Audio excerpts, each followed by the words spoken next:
I am so excited to be here with the Mr. Alfonzo Alexander. How are you doing today? I'm doing well. I hope you are. I am. So this is an interview. As you know, I met you at the National Black MBA Association conference, and you were incredible. And the work I'm doing is called the Living Powerfully Experience, I love it. right? And it's also this concept of the Better Together Empowerment Series. And so those words align with everything you're doing. So can you just tell us a little bit about who you are and just what does living powerfully mean to you? Sure. Well, as mentioned earlier, my name is Alfonzo Alexander, and I really am described by a lot of people as a serial entrepreneur. So I've done several things from an entrepreneurial standpoint. Most of the time, though, actually, while still working in a corporate environment as well. I, I learned in a sermon several years ago, probably 25 years ago, that the Garden of Eden had three rivers flowing through it. And the pastor made an analogy that essentially said we should have three sources of income, feeding, just like the rivers fed the Garden of Eden. We should be feeding our lives with three sources of income. And so from that point on, I said, it's a great thing for me to have a corporate entity that I'm involved with and connected with from an employment standpoint, but then also be this entrepreneur, because I'd already been doing it, but I didn't just know and understand how that may be connected spiritually. So people refer to me as a serial entrepreneur. In that endeavor, I have run multiple companies, started several companies. Some of them we've taken to a great exit. Some of them we're still involved with. And I believe in the philosophy that people say, and there's probably some evidence that proves this, that, only 1 out of every 10 businesses are successful. So my approach is, let's get these first 9 out of the way so we can go ahead and have a successful business. But I primarily do strategy, leadership development, executive development through my business, the Alexander Success Group. I love it. Part of the work we've done as a part of this Living Powerfully experience is, these interviews. It's like having conversations with people who are truly living powerfully.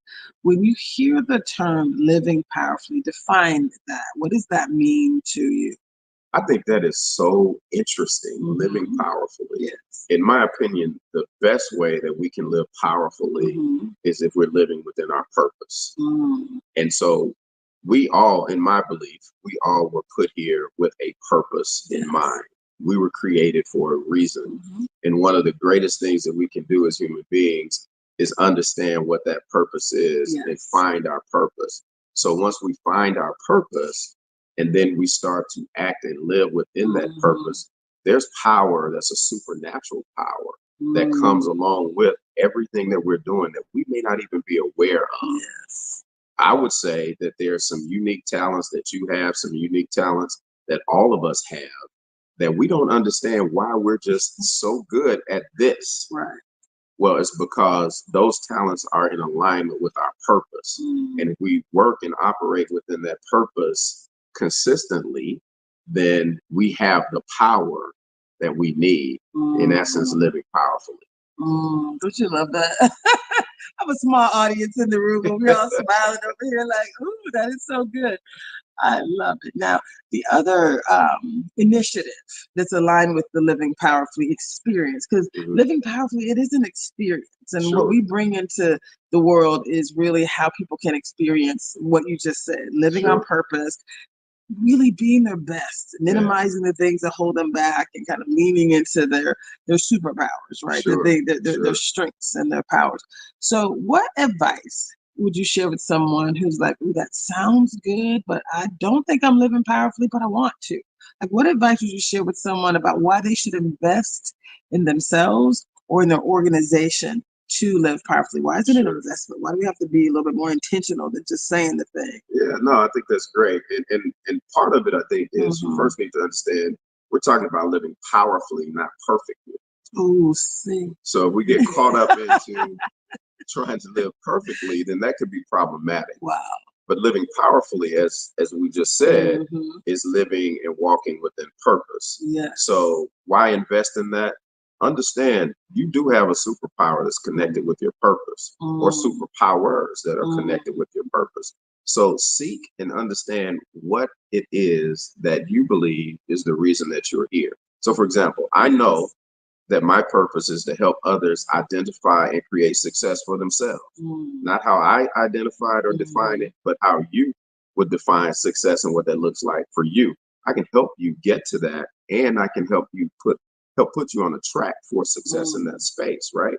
And so if you're interested in living powerfully, the greatest thing that you can do is try and identify and understand what your purpose is.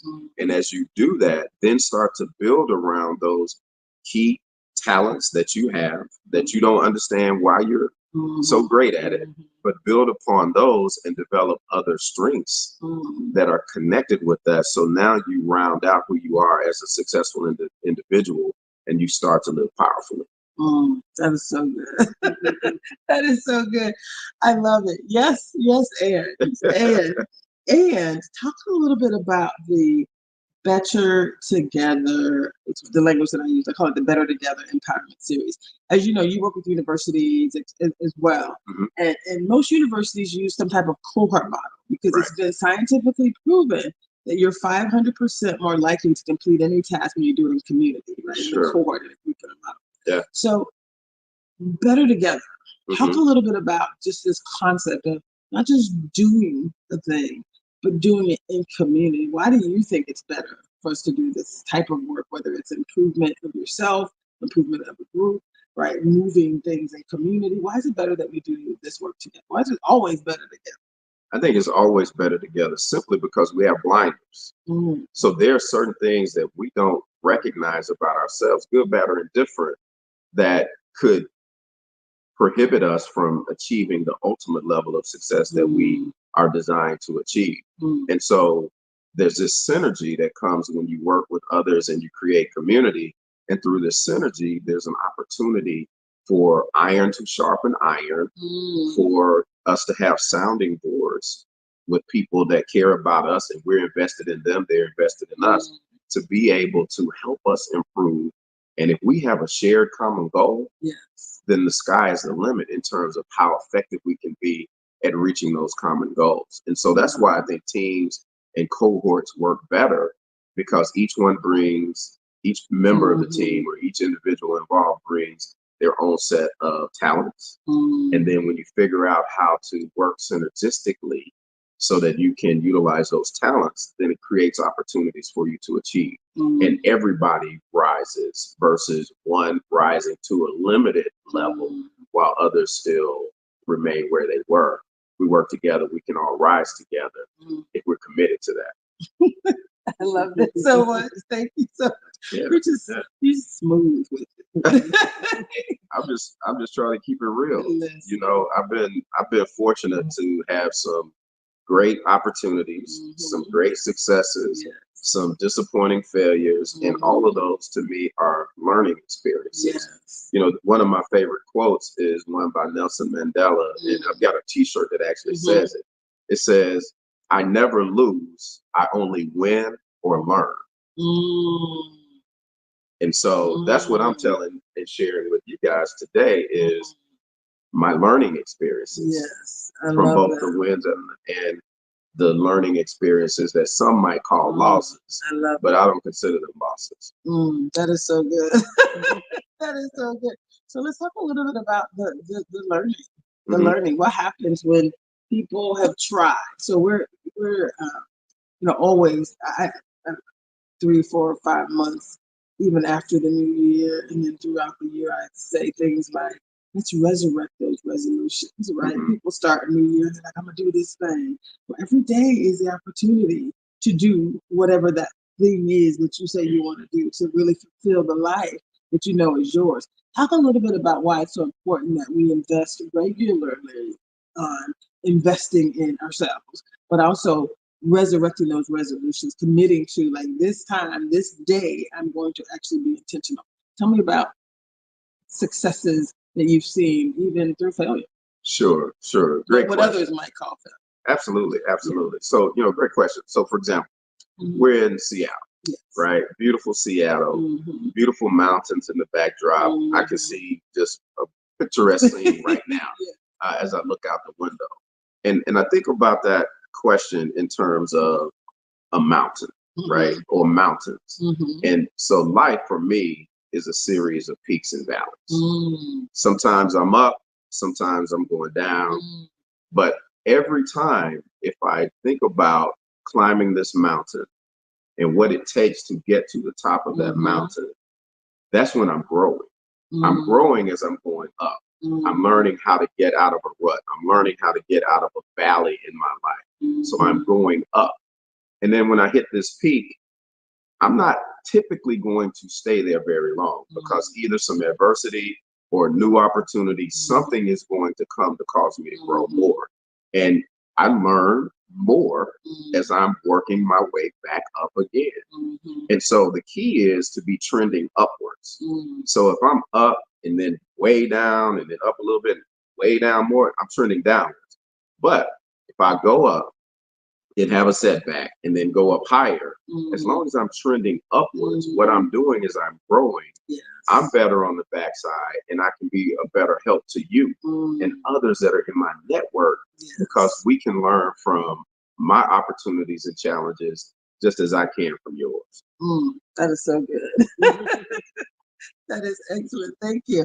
So we also talked a little bit about, again, when you think about the Better Together Empowerment Series, right? We talk about getting better, right? Getting healthier, getting happier, getting wealthier, and getting wiser. Can we talk about each of those four things? Just kind of, absolutely. He said, let's talk about getting healthier first. When I first met you, he was on stage, you know, I had on a tight suit.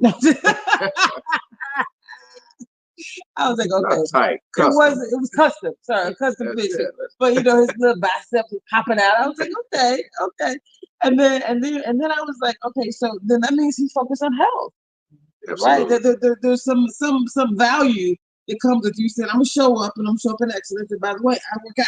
Absolutely. Tell us a little bit about what getting healthier looks like to you and why is that so important? It's extremely important to me because, you know, I read a piece of scripture once that said a wise man leaves an inheritance for his children's children. So that means not just leaving something for my children, but for my grandchildren. Wow. And now I'm thinking, okay, well, if I have to leave something to be a wise man, if I have to leave something for my children's children, then I need to make sure I'm around to help make an impact on those children and their children so that whatever I'm leaving can be administered, can be managed appropriately, right? So thought about that. A few years ago, I went on this mission to become healthier. And as a part of that mission, I acknowledged some challenges with my diet. I changed what I ate, tried to be one that ate more fruits and vegetables than other things, tried to limit carbs, all of these different things that we hear work. And at the same time, I began an exercise regimen. And now I get up every morning that I'm able to. And the reason I say I may not be able, sometimes I travel early morning. And if I travel early morning and can't go to the gym prior to my flight, then I'll try to get it in the afternoon. But the key is I try and make sure that I go and get physical exercise every morning as a part of my morning routine. I love it. Because if I don't do that, then one, I'm harming myself by not making these improvements. And then now, not only does it impact me physically, it impacts me mentally. I don't feel settled throughout my day if I don't get a workout in. And there's sometimes even where I may go to the gym and only be in the gym physically 15 minutes. But I've got to go get that 15 minutes in because I need it, one, again, for the physical health, but then secondly, because I need it to center and help focus me on my day mentally. So I try and do an hour every day that I can, 6 days a week. And it means a lot to me to be healthier because I also want to make sure that I'm as fresh and as sharp as I can. And the physical exercise helps with that. And again, the diet is critical too. love it. I love it. So getting healthier. Again, a lot of people, New Year's come along, they struggle, but they say this is not, I'm about to do it. This is my year. This is my year. So if every day is an opportunity to remake yourself, what advice would you share with someone who you just shared your story? It's beautiful. Testimony, living testimony. We like our living testimonies. But what advice would you share with someone who's been struggling to put Sure. themselves first? So don't beat yourself up if you didn't make it yesterday. Mm-hmm. Tomorrow, when you wake up, is a new opportunity. Nice. Take advantage of that new opportunity. And it doesn't matter. Like a lot of people say, well, I'm going to start back on Monday. Why? If tomorrow's Thursday, go ahead and start on Thursday. There's no magic about starting on Monday. In fact, I would say the days of the week are some things that humans created as a part of a systematic program for us to do work. So start whatever day is the next day and go ahead and forgive yourself if you missed the day before. Yes. Keep it moving. I love that. I love that so much. Thank you for that. So now let's talk about getting healthier, getting happy. What makes you happy? And there's several things that make me happy. One of them, though, is seeing if I serve someone, seeing how that benefits them. So you and I met at a conference, right? Yes. I was one of the presenters. And what made me happiest that week was when individuals reached out to me afterwards and said, hey, thank you so much. You shared these three things and they resonated with me. Can we stay in touch? That makes me happy because that lets me know that I'm making an impact. And I love that. Remember, my purpose is to help others identify and achieve success. So when I get that kind of feedback, I know I'm walking within my purpose, and that makes me happy. Other things that make me happy is being with friends and having fun, being with family and having fun and laughing. Laughing. I believe that friendship is essential to the soul, and laughter helps build my heart. I love it. That is so beautiful. I love it. So, mental health is something that I think we've talked a lot about in just general society, but in the Black community, in particular, I think it's so important that we focus on mental health. Getting happier is a thing that people don't like. It's a people talk about trauma, shared trauma, community trauma, things happen to you, happen to someone. It looks like you, and you feel deeply impacted, right? Talk a little bit about the importance of us investing in ourselves as it relates to mental well-being.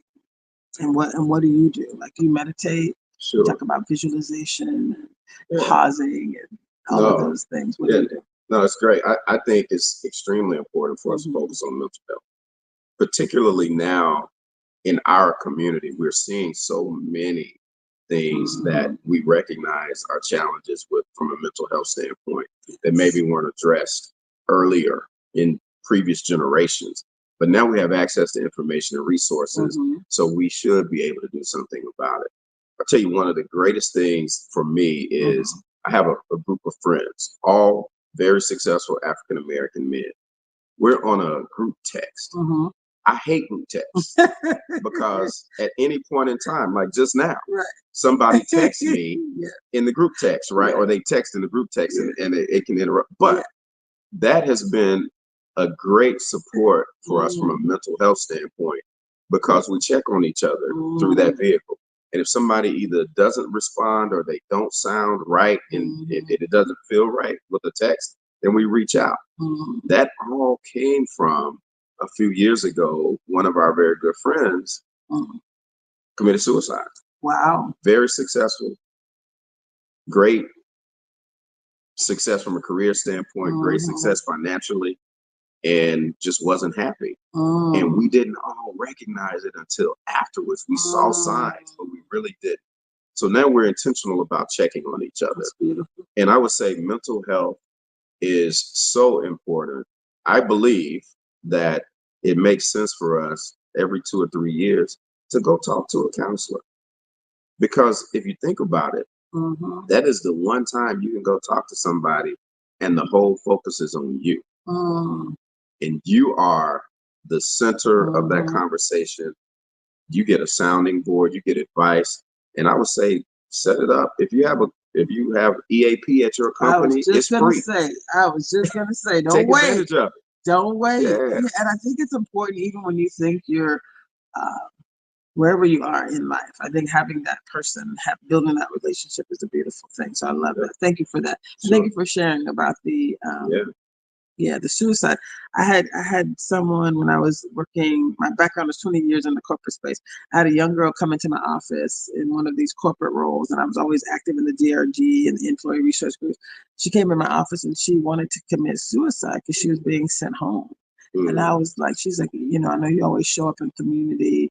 Um, you know, I was the one. Like her family put all their faith into her. They thought, and I was like, girl, you didn't fail. We failed you. Like she came into this space as a marketing manager and they put her in a sales role, yeah, right? And she wasn't successful. That wasn't what she sure, was meant to do. And I was sure. like, we failed you. I said, let's call your mama.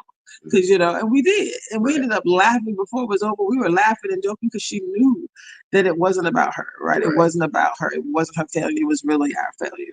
So talk about the youth real quick. Like, they don't even know, right, what they don't know, Right. right? They come into a space thinking that it's, everything is going to be, roses. But oftentimes, things don't work out. What would you say to a young person who was struggling right now and feeling like they needed that they didn't, or anyone who Mhm. felt like that they were struggling and didn't have anyone? I would say find somebody in your life that you believe will be a listening ear, and they will listen because they care about you. Mm, There are people you may not mm, think that they exist, but there are people in your life that care about you. And mhm, then talk to them and just say, hey, here's something that's going on. Make sure you get their attention. Say, I really want to talk with you about something important. Can we talk? And make sure that you get their attention and ask questions. mhm, Ask them, tell them how you feel, and ask them what they think about that. mm, And I would say for young people, especially young professionals, mhm, don't underestimate the value of a mentor and a mm. sponsor. Yes. I tell people all the time, watch people who are doing things successfully Mhm, that you would like to do in mhm, your career or in your life. Watch them for a little while. Make sure they're doing things that you believe are the ethical way to mhm, do them. And then ask them if they would consider mentoring you. mm, 9 times out of 10, they're so flattered that you ask, they will say mm, yes. And establish and build a relationship with somebody who is already where you want to be. That is so beautiful. Ask. Don't be afraid to ask for Yeah. help. I love that. I Yeah. love it. So let's talk about, we talked about getting better together. You Hmm. said getting healthier, getting happier. Hmm. You are on stage. The next one is getting healthier, getting happier, getting wealthier, Hmm. and getting wiser. So we're going to talk about getting wealthier now. Okay. I'm working on that. I'm quite happy. I'm a happiness coach, right? I'm focused on health. I lost 35 pounds just being more intentional, but I'm working on the Congratulations. wealthier part. I'm working on that. So talk a little bit about tips, insights that you would share for people who are on a journey to get wealthier. What does that mean to you? Yeah. So, first thing I would say, regardless of where you are in your life, especially if you're younger, Mm-hmm. save, Mm-hmm. save some money. Because when you save some money, you have the opportunity to open up and create access for additional money. Mm-hmm. And that's where wealth is created, right? Mm-hmm. So, oftentimes, especially as you mature and get further along in your career and life, you will run into opportunities potentially where you can invest in something. Mm-hmm. If you have some money that you can bring over and invest in that, Mm-hmm. then it could help create significant opportunities for you. If you have not saved and you don't have it, then there could be challenges. Right. So I heard somebody recently talk about, this was a financial expert talking about how every quarter, Mm-hmm. many people who are gainfully employed Mm-hmm. in our community Yes. will go to one of these fancy designer stores and drop 3,000, Mm-hmm. 4,000, whatever that number is, Mm-hmm. on some kind of design or something. Mm-hmm. And if they just decided, you know what, for a year or 2 years even, I'm not going to do that. And that $3,000 or $4,000 that they Mm-hmm. drop every quarter Wow. was used from an investment standpoint, Mm-hmm. whether that could be put up for Mm-hmm. a year or put up for 2 years and use to invest in your own business, Mm-hmm. now you have startup money. Yes. Or somebody comes to you with an opportunity to invest in Mm-hmm. something. Now you have money that you can invest. Right. And then once you hit a certain level, you can go buy 10 of those items a quarter if you want, or you can continue to parlay that into more. So first thing I would say is save. The second Mm-hmm. is look for opportunities to have your money work for you Mm-hmm. through investments. And I like alternative investments that give you an Mm-hmm. opportunity to invest in young startup businesses or other things Yes. other than just your 401k at work. You Mm-hmm. need that, but it's an opportunity, in my opinion, for us all to put our money at levels. Mm-hmm. 401k is a level, Mm-hmm. but that's the level where you have it for retirement. Mm-hmm. But there are other levels before that. So you should have some money in a level where you can get access to it before retirement Mm-hmm. without penalty, but it still takes a little bit for you to do. Yes. You may have to complete a document and get something signed off Yes. on to access your own money, but it's protected at that level. Then you have some that's very liquid that you can just go to the bank and go get it and set goals for how much money you want at each of those three levels. Mm-hmm. That's to me how you can become wealthier. The other thing is, as I mentioned, one of my beliefs is having multiple sources of income. Mm-hmm. So I worked in a corporate entity for many, many years, Yes. or entities for Mm-hmm. many, many years. But at the same time, I had gigs or side Mm-hmm. businesses that soon brought me more revenue Mm-hmm. than my corporate work. And I just made it my Mm-hmm. my I guess philosophy to continue to do all of these things until one just got so large that I Right. just could not do the other anymore. Yes. And that's where I am today. Wow. That is so powerful. Okay, so we're going to take a quick break and we're going to come back and talk about getting wiser. So we're talking here with Alfonzo Alexander, the Living Powerfully Experience, and getting healthier, getting happier, getting wealthier, and getting wiser. Stay with us. Thanks.